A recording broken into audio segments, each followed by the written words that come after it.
कसं? ग्रॅटिट्यूड शरणागतीकडे जातं का आणि जात असेल तर कसं, असा क्वेश्चन दीपा जोशी यांचा आहे. Open for discussion.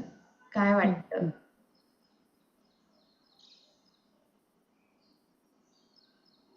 येस. मला नाही वाटत की ग्रॅटिट्यूड शरणागतीकडे जातो. बरं. ओके. ग्रॅटिट्यूड शरणागतीकडेच जातो, कारण जेव्हा आपण कृतज्ञता व्यक्त करतो प्रत्येक गोष्टीसाठी. ग्रॅटिट्यूड काय शिकवतं, तुम्ही प्रत्येक गोष्टी श्वासापासून तुम्ही उठल्यापासून ते झोपेपर्यंत किंवा प्रत्येक आयुष्यामध्ये रोज, दिवस, आठवडा, वर्ष, प्रत्येक वेळेला जर तुम्ही थँक्यू म्हणणं म्हणजे शरणागतीच आहे. आपण थँक्यू म्हणजे नतमस्तक होतो प्रत्येक गोष्टीसाठी. ते युनिव्हर्स आपल्याला देत. आपण जेव्हा खाली मागतो तेव्हा आपल्याला ते मिळतं. आशीर्वाद वरून मिळतो. आपण जेव्हा खाली मागतो तेव्हा आशीर्वाद वरून मिळतो. म्हणून आपण शरणागती होतोच, शरणागत होतोच प्रत्येक गोष्टीत, चांगल्या वाईट गोष्टीसाठी. हम्म, हम्म, हम्म. येस. दीपा, तुला काय वाटतंय आता? हा, पण मला ह्याच्यात शंका अशी आहे की ते जे आपण थँक्यू म्हणतो ते कितपत ग्रॅव्हिटीने म्हणतो, का ते नुसते शब्द, का मेकॅनिकली होतं ते असं. मेकॅनिकली म्हटलं तर होणारच नाही कुठलीच गोष्ट. अगदी श्रद्धेने विश्वासपूर्वक जर तुम्ही तिथं नतमस्तक व्हाल तेव्हाच तुम्हाला त्याचे फळ मिळेल. बरोबर ना? पण आपण म्हणजे मला म्हणायचं की जेव्हा हा कोर्स चालू आहे तेव्हा आपण असं मेकॅनिकली काही गोष्टी करायच्या, ज्या सांगितलंय म्हणून करायचं असं होतंय ना. ते फार त्याला डेप्थ येते असं कधी कधी शंका आहे म्हणजे मला जरा. मला वाटतं की जेव्हा आपण परिपूर्ण जेव्हा त्यात आपण मन लावून जेव्हा ग्रॅटिट्यूड मध्ये उतरू आपण, त्यावेळेस काही गोष्टी ह्या आपोआपच होतात आपल्याकडून. आपोआप म्हणजे उगाचच कुणाला थँक्यू बोललं जातच नाही. म्हणजे जेव्हा आपण असाइनमेंट पूर्ण करत असतो त्यावेळेस प्रत्येक गोष्टीचा अर्थ कळत असतोय. आता समजा रिलेशनच म्हणा, त्यावेळेस त्या रिलेशनचं किती महत्व आहे हे जेव्हा आपण असाइनमेंट पूर्ण करत असतोय त्यावेळेस समजतच असतंय. त्यानंतर किती महत्वाची ही व्यक्ती आपल्यासाठी आहे हे आपल्याला कळाल्यानंतर आपण त्याला थँक्यू बोलणारच ना मनापासून, उगाचच नाही बोलणार. व्यक्ती लिव्हिंग पर्सन असेल तर मान्य आहे, पण ज्या वेळेला आपण बेडशीट, पिलो किंवा नॉन लिव्हिंग थिंग्सला आपण थँक्यू असं म्हणतो ना, त्यावेळेला ते टेक्निकली होतं असं मला वाटतंय. म्हणजे असं वाटतंय मला. ठीक आहे ना, त्यामुळे ते वाटू शकतं ना. शीतलला पण काय ते बोलायचंय? शीतल, तुला काय बोलायचंय?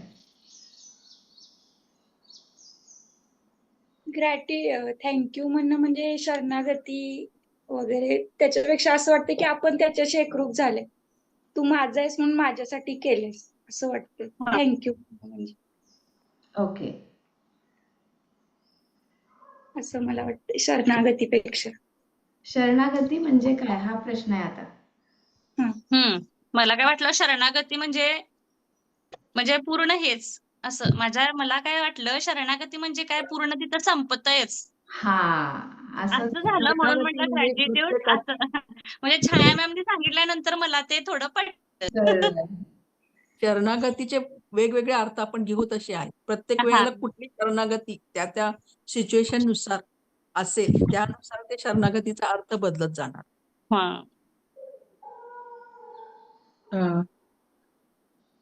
मला असं वाटतं की शरणागती म्हणजे मी म्हणून काय उरतच नाही, पर्सनॅलिटी किंवा माझं काहीतरी मत, माझं काहीतरी हे, आणि मग आपण मर्ज होतो.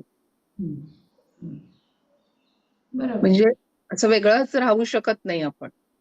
आणि मग म्हणजे समजा तुमचं आणि माझं आहे तर माझी पर्सनॅलिटी मर्ज होते, ते विचारही तसे सेम यायला लागतात, सेमच आपण ऍक्शन्सही कधी कधी सेम येऊ शकतात, बोलणं सेम येऊ शकतं असं अंदाजे वाटतंय मला.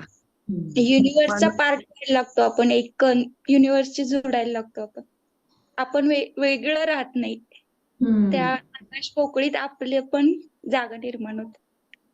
मनाच्या आप- तारा जुळल्या ना की सगळं आपल्याला तारा जुळतच राहतात त्या प्रत्येकाशी.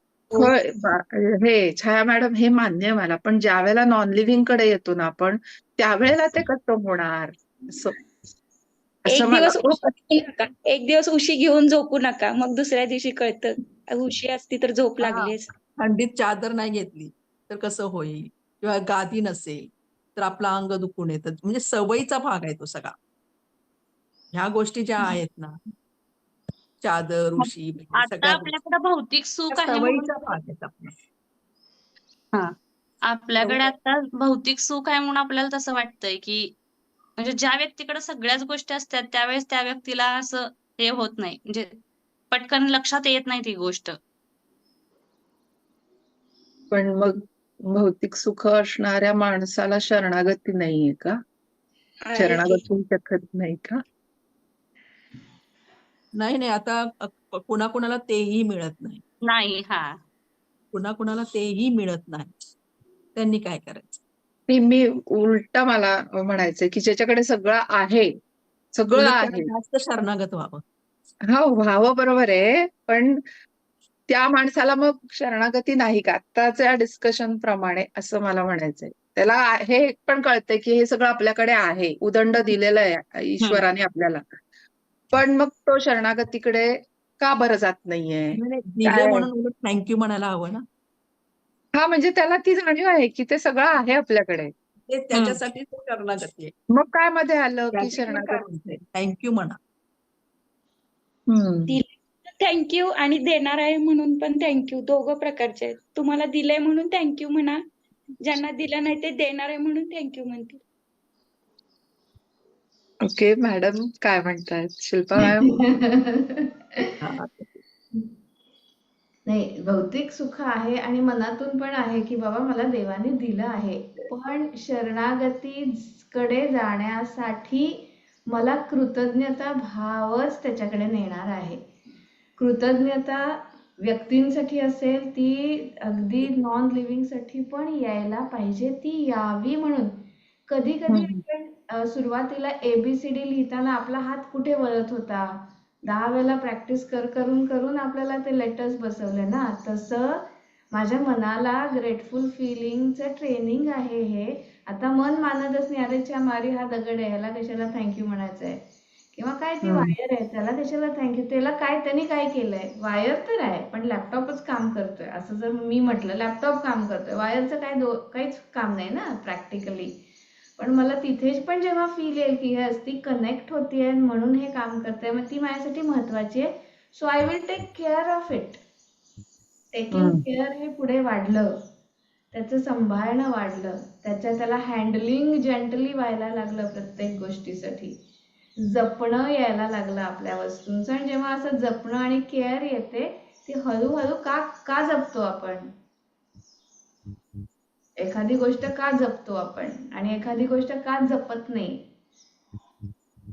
कारण त्याचा काहीतरी उपयोग असतो आपल्याला, आणि काही वेळेला आवडत असते म्हणून जपत असतो. तसंच म्हणजे आपल्या प्रत्येक गोष्टीसाठी जेव्हा आपण थँकफुल फिलिंग द्यायला लागतो, तेव्हा आपला ग्रॅटिट्यूड भाव वाढायला लागला, म्हणजे आपली जी आहे ना हार्ट चक्रावर काम आहे, आणि हार्ट चक्राकडून कनेक्शन टू द युनिव्हर्स कडे जाणारा रस्ता आहे.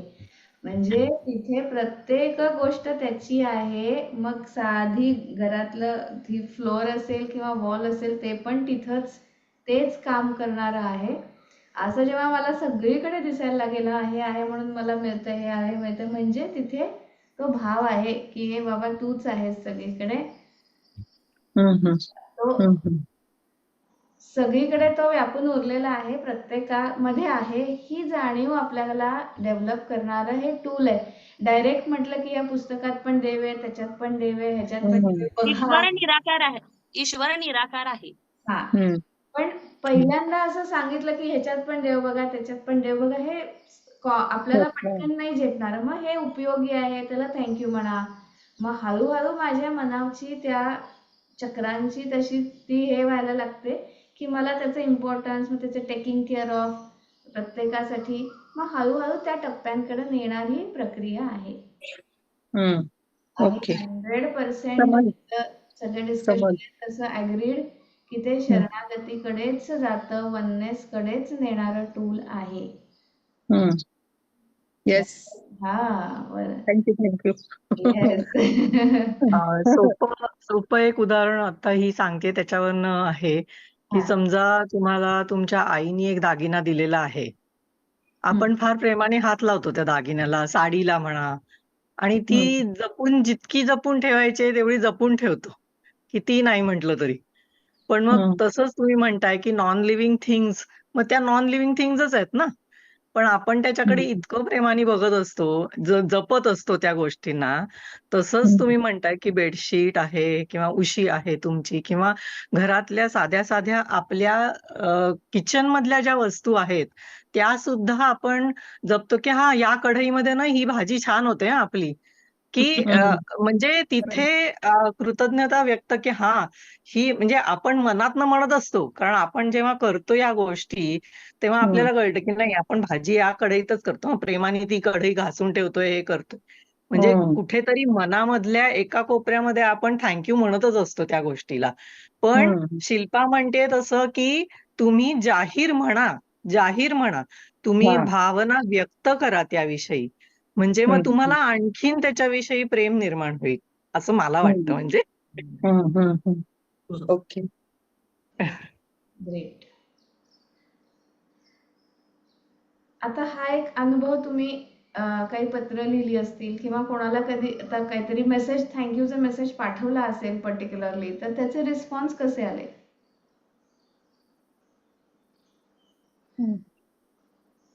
म्हणजे आता अपुताईच्या पॉइंटला आपण कंटिन्यू करूया. तुम्ही जाहीर म्हणा किंवा तुम्ही एक्सप्रेस केलं, I am thankful to you, हे तुम्ही वेगळ्या वेगळ्या पॉइंट्स मधून एक्सप्लेन केलं, तेव्हा आलेला फीडबॅक हा तुम्हाला हॅपीनेस देऊन गेला का नाही?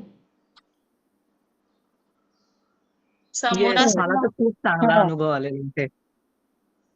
मला तर खूपच चांगला अनुभव आलेला आहे.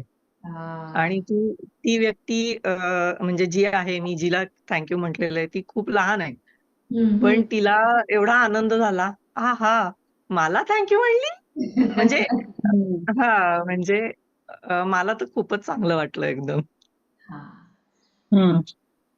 समोरच्या व्यक्तीला, मॅम मला पण असंच अनुभव आलाय की 3 वेळा ज्यावेळेस थँक्यू म्हणतोय आपण, असं थँक्यू थँक्यू थँक्यू, तर त्या व्यक्तीच्या चेहऱ्यावरती हास्य निर्माण होतंय आपोआपच. म्हणजे एक वेगळाच भाव चेहऱ्यावरती त्याच्या बघायला मिळतोय की येस. म्हणजे जाहीरपणे आपण जेव्हा केलं की बाबा yes I am thankful for you, असं जरी ॲझम्पशन, ग्रँटेड, टू बी ग्रँटेड हा पॉइंट दीपा, म्हणजे माझ्याकडे ही व्यक्ती मला काम, माझ्यासाठी ती कायमच करते हे गृहीत धरलंय आणि तिने करायचंच. आपणही त्याला रिस्पॉन्स देत असतो किंवा आपणही करत असतो त्यांच्यासाठी, पण जेव्हा आपण बोलून दाखवलं तेव्हा फरक आलेला आहे. तसं माझी जी काही वस्तू आहे नॉन लिव्हिंग थिंग, आपण ग्रँटेड धरलं, टेबल रोजच इथंच आहे, हे बदलणार नाहीये, पण आतून म्हणलं बाबा रे थँक्यू, तू असल्यामुळे माझा इथे लॅपटॉप ठेवायचं काम होतंय, थँक्यू, ते मी बोलून दाखवलं. मग आपण असं म्हणतो की living and non living and सगळीकडे तो आहे, तेव्हा तिथेही ते पोहोचणार आहे. आणि एक म्हणजे ऍज अ जोक म्हणून मी सांगते, आता हे कॉर्पोरेट हॉस्पिटल्स वगैरे असतात, तिथे thank you indicates that you may go now. हो, किंवा आता तुम्ही थांबा. तुमचं काम झालंय, तुमचं काम झालंय, आता तुम्ही जाऊ शकता, असं इंडिकेट करतं ते. That was a joke. म्हणून मी म्हणलं की काही वेळेला ते टेक्निकली जेव्हा म्हणलं जातं त्यावेळेला त्याला काहीच अर्थ फारसा राहत नाही. ते म्हटलेलं आहे, हे मॅटर करतं ना, मॅटर करणारच आहे. मी जेव्हा रिक्षावाल्यांना म्हणते थँक्यू, म्हणजे प्रत्येक रिक्षावाल्यांना मी आता ग्रॅटिट्यूड सुरू केलं, तसं थँक्यू म्हणते, पैसे देताना घेताना. ते एक एक रिक्षावाले असे म्हणतात, तुम्ही थँक्यू म्हणाल की इतके भारी वाटते ना, कोण म्हणत नाहीत म्हणाले प्रवासी. म्हणजे त्यांच्या चेहऱ्यावरच आपण नुसतं 1-2 शब्द वापरले तर त्यांच्या चेहऱ्यावर आपण देऊ शकलो आनंद. हा आपल्याला आनंद आहे ना. हम्म. कळलं मला. पोहोचलं ना? हो. ज्ञानेश्वरी मॅडम, ज्ञानेश्वरीमध्ये पण जेव्हा युद्धभूमीवरती कृष्णाने अर्जुनाला जेव्हा अर्जुन युद्ध करण्यासाठी नाकारत असतोय की माझीच ही माणसं आहेत आणि मीच माझ्या हातानेच माझ्या माणसांना का मारायचं, हे म्हणजे हे घोर पाप मी का करू, ही सगळी माझी आहेत, माझं चुलतं आहे, माझं सासू म्हणजे माझे सासरे वगैरे हे सगळी लोक तिकडची सगळी ही माझीच आहेत. श्रीकृष्णाला ज्यावेळेस श्रीकृष्ण काय म्हणाले की ह्या सृष्टीत जेव्हा झाडाचं पान हलतंय त्यावेळेस ही ते माझ्याच इच्छेनं हलतंय. ह्या सगळ्या चराचरात मीच व्यापून आहे, त्यामुळे तू संकोच करू नकोस की तुझ्यावर ते पाप लागेल. याचा सारथी कोण आहे? मी आहे. मीच तुला हे सांगायला लागलोय की कर म्हणून. म्हणजे सगळीकडे रूप माझंच आहे, सगळीकडे ह्या निराकारात मीच आहे. पाना फुलात कुठल्याही वस्तूत मीच आहे. Yes. त्यावेळेस अर्जुनाला सांगितलं होतं कृष्णाने.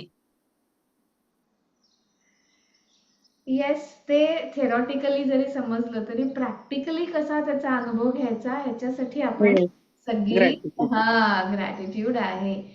सो दीपा, तुला स्पेशल थँक्स. आजचं डिस्कशन ना तुझ्यामुळे झालेलं आहे. So big big big thanks. आणि हे प्रश्न पडू शकतात. हो, म्हणजे मला पडलेच होते अगदी जेन्युइनली. अरे मस्त, उलट आम्हाला कळलं की असे प्रश्न पडू शकतात. सो बाकीच्यांच्या पण मनात असे बरेचसे प्रश्न असतील तर आपण काहीतरी ह्याच्यावर करूया की प्रश्न जे आहेत सगळ्यांचे त्यांचे एकत्र करूया. असू दे, किती साधा असू दे प्रश्न, पण त्याच्याशी रिलेटेड प्रश्न येऊ देत, म्हणजे ती मजा येईल हे करताना आणि क्लॅरिटी पण येऊन जाईल. So big big thanks to doctor Deepa. अरे नाही, एक्सप्रेशन सी, आपल्या मनात प्रश्न आहे पण तो विचारला तर त्याच्याशी रिलेटेड काहीतरी चर्चा झाली ना. हा, आणि क्लॅरिटी. हा. तू आता बोलताना तुझ्यामध्ये फरक पडेल. हा, ही गोष्ट आहे. हा ते हा तू वापरताना तुझ्या ऍप्लिकेशन मध्ये फरक पडणार आहे. Yes, thank you. थँक्यू. कोणाला काही अजून एखादा पॉइंट सांगायचा आहे का? अदरवाईज आपण 6:50 झालेत, बंद करू. मला आयडिया आली, थँक्यू दीपा तुझ्यामुळे, की ग्रॅटिट्यूडच्या ग्रुपवर लाईव्ह सेशन असं होतच नव्हतं माझ्याकडनं, की वेळ असेल किंवा काही ना काहीतरी चालू आहेत खूप गोष्टी, त्यामुळे लाईव्ह सेशन होत नव्हतं. ग्रुप डिस्कशन ठेवूयात अशा प्रश्नांवरती ब्रेकआउट रूम करून. हा हा, म्हणजे का करायचं का नाही करायचं असं आपण करू शकतो. तर उद्या शनिवार आहे तर बघूया, मी जरा आज काम करते त्याच्यावर, काही प्रश्न देऊयात आणि त्याच्यावर चर्चा करू शकतो आपण. सगळे तयार असतील तर आपण तसा एक ऑनलाईन घेऊ शकतो. बघू, आता आलाय थॉट माझ्या ह्याच्यामध्ये, कसं काय होईल एक्झिक्यूट ते ठरवूया. Okay okay, done, thank you. Yes, करूया कन्क्लूड. हार्ट चक्र हो. ओपन, हा, एकदा हार्ट चक्र ओपन झालं ना, असं नॉन लिव्हिंग काहीच दिसत नाही तिथं. अरे ग्रेट. शीतल, जियो मेरी बच्ची जियो. जास्त सिक्सर मारलं. सिक्सर, होय, सेंचुरीच मारलीस. खरंय खरंय. डन, मस्त, एकदम भारी. एकच 4 शब्द पण जिंकले. डन डन, चलो, thank you everyone. Thank you. Magical check तयार करायचा आहे. डन, ओके, चलो, bye okay, bye bye. Bye. सोमवारी रेग्युलर आपला योगा. चलो, बाय. No bye, see you again. See you.